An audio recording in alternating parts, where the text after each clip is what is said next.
So today's deck highlight is going to be a little bit different than normal. Normally I like to showcase a deck because it's really fun, it did really well, and I want to share it with you guys and show you how to navigate it so that you can play it as well. But today's list, most people aren't going to be able to play, and that feels incredibly bad. And taking that into consideration, along with how much better this deck performed than any other deck that I've ran this season, whether that be a really deep collection build or one of the more consistent decks in the Silver Surfer Leech Leader deck that I built and showcased recently, this one outperformed it dramatically. With this list, I had a 69% win rate with an average cube gain per game of 1.49 cubes, which is absurd. That is out of 74 total games. And then with the Leech Leader deck, it was still a respectable 63% win rate out of 75 games, but there was an average cube gain of just over 0.6 cubes per game. And so with that secondary list, that is probably my second best performing list that I have this season. And those games all felt like a struggle. I had to really be on top of my game and really feel for when I had the advantage, when I needed to retreat. And with the list that we're covering today, I was just able to play it, and I felt like I had answers to the majority of anything that anybody else was able to play.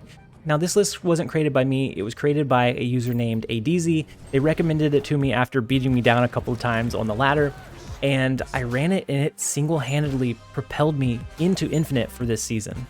And that's where the issue is.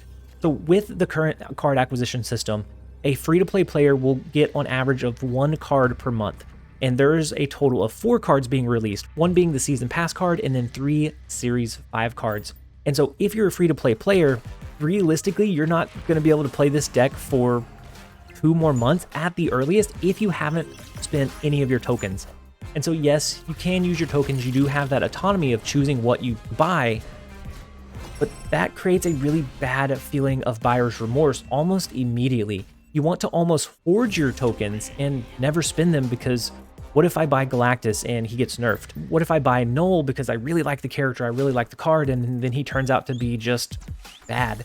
What if I buy these 2 cards and then the next best thing comes out and then I'm left in the same position running last week's flavor of the week?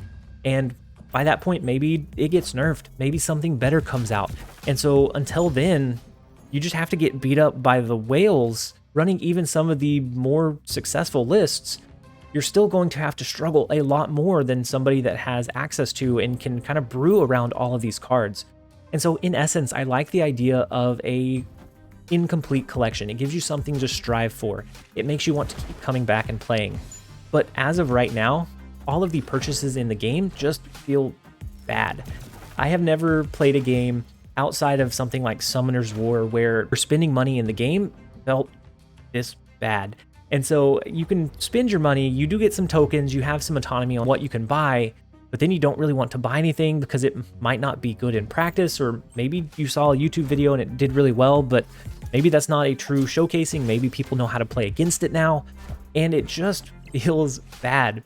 You might not get any kind of cool cosmetics, you might not get very many resources after spending that money in game. And so just every single aspect of that monetization feels bad. It gives you almost immediate buyer's remorse. And as a content creator, I'm going to continue to cover the new cards. I'm going to continue to push my collection, and I'll build more budgetary decks as well in the meantime. But just from a player standpoint and looking at the game as a whole, with this how it is, if there was a competitive scene, there's not. There's no way to be truly competitive without having access to all of these other cards. Because with today's list, you had to spend at least 2 season passes and then spend your tokens on these 2 exact Series 5 cards, and it doesn't feel like anything just hard counters it.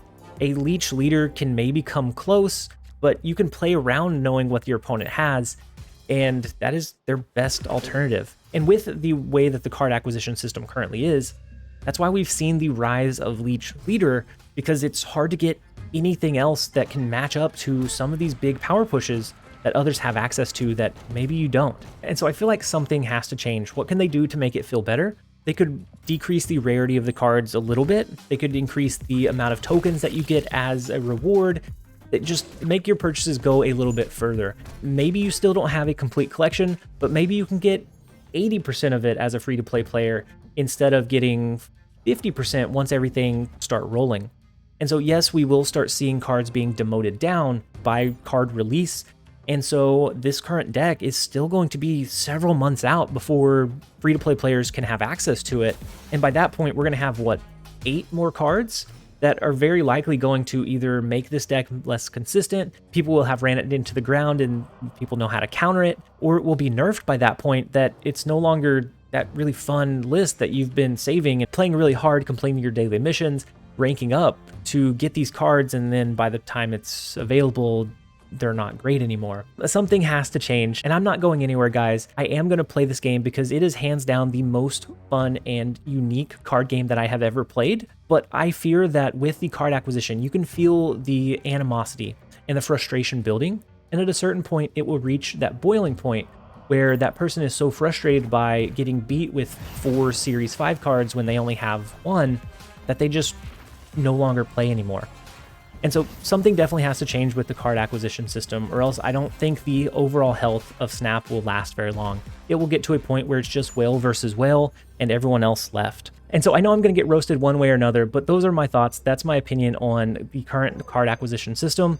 Let me know what you think in the comment section down below. Let me know how you feel about the system, what you think they could do to fix it, or if they even need to fix it. But as always, this has been TLSG. Later, guys.